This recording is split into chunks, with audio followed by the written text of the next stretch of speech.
মৃত ব্যক্তিকে দাফনের পর সকলে মিলিয়ে মৃতের মাগফিরাতের জন্য যে মোনাজাত করা হয় তা সুন্নাহ সম্মত কিনা, এতে মৃত ব্যক্তির কোনো উপকার হবে কিনা।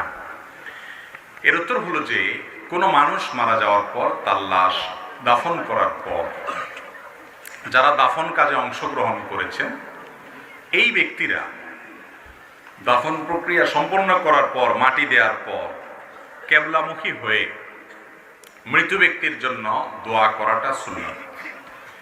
নবী করিম সাল্লাল্লাহু আলাইহি সাল্লাম বলেছেন, দাফন করার পর ইস্তাগফিরু লি আখিকুম ওয়াসালু লাহু তাসবীত ফাইন্নাহু আলআন ইউসআল।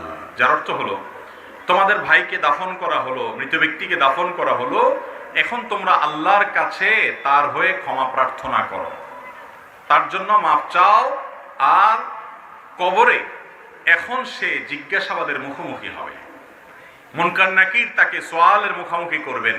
এই সোয়াল জবাবের মুখোমুখি হলে সে যেন দুনিয়াতে যেরকম ইমানদার হিসাবে নিজেকে প্রকাশ করেছে, পরিচিত করেছে, দাবি করেছে, এখনো যেন জিজ্ঞাসাবাদে সে ইমানের উপরে অটল থাকতে পারে। সে যেন রব্বি আল্লাহ বলতে পারে মার রব্বুকার প্রশ্নের জবাবে। তো এই জন্য তোমরা তার জন্য দোয়া করো, নবী করিম সাল্লাল্লাহু আলাইহি ওয়াসাল্লাম বলেছেন। এই জন্য মৃত ব্যক্তিকে দাফন করার পর যারা দাফন কাজে অংশগ্রহণ করবেন, দাফন শেষ করার পর তার জন্য দোয়া করাটা কি সুন্নাত। কিন্তু এই সুন্নাহটা কিভাবে পালন হবে? এটার জন্য কি আমরা সবাই মিলে সম্মিলিতভাবে একজন দোয়া করব, সাথে সবাই আমিন আমিন বলবো এরকম, নাকি যার যার মতো দোয়া করব? তো এই বিষয়ে নবী করিম সাল্লাল্লাহু আলাইহি ওয়াসাল্লাম থেকে স্পষ্ট করে আমরা আলাদা আলাদা করতেই হবে বা সবাই মিলে করবে এমন কোনো কথা পাওয়া যায় না। বরং হাদিসের সাধারণ নির্দেশনার উপরে সাহাবা একরামের আমল যেটা ছিল সেটা ছিল যার যার মতো দোয়া। যদি কোনো একজন আল্লাহর কাছে ওই ব্যক্তির জন্য দোয়া করে এইভাবে যে আল্লাহুম্মা ফিরলাহ, আল্লাহ আপনি তাকে ক্ষমা করুন, রাসূল সাল্লাল্লাহু আলাইহি ওয়াসাল্লাম ক্ষমা প্রার্থনা করতে বলেছেন, সেজন্য ক্ষমা করার দোয়া করলো। ওয়াসাব্বিতহু বিল কওলি সাবিত, এবং তাকে ঈমানের উপরে অটল রাখুন আল্লাহ, এরকম যদি কেউ একজন দোয়া করে অন্যরা তার সাথে আমিন আমিন বলে, তাতে অসুবিধা নেই।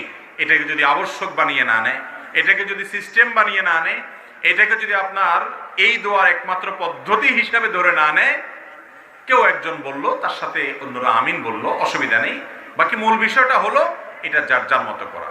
শরীয়তে যে আমলটা করার ব্যাপারে শরীয়ত কোনো নির্দিষ্ট ফরম্যাট ঠিক করে দেয় নেই, সেখানে যদি আমরা কোনো ফরম্যাট বানিয়ে নেই তাহলে সেক্ষেত্রে সেটা বেদাতে পরিগণিত হতে পারে, যদি সেভাবে আমরা সেটাকে নেই এবং গুরুত্বপূর্ণ অতটা মনে করি।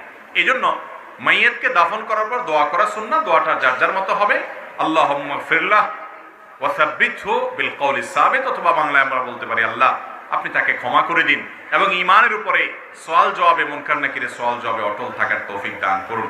এরকম দোয়া করাটা সুন্নাহ। সেই দোয়াটা যার যার মতো।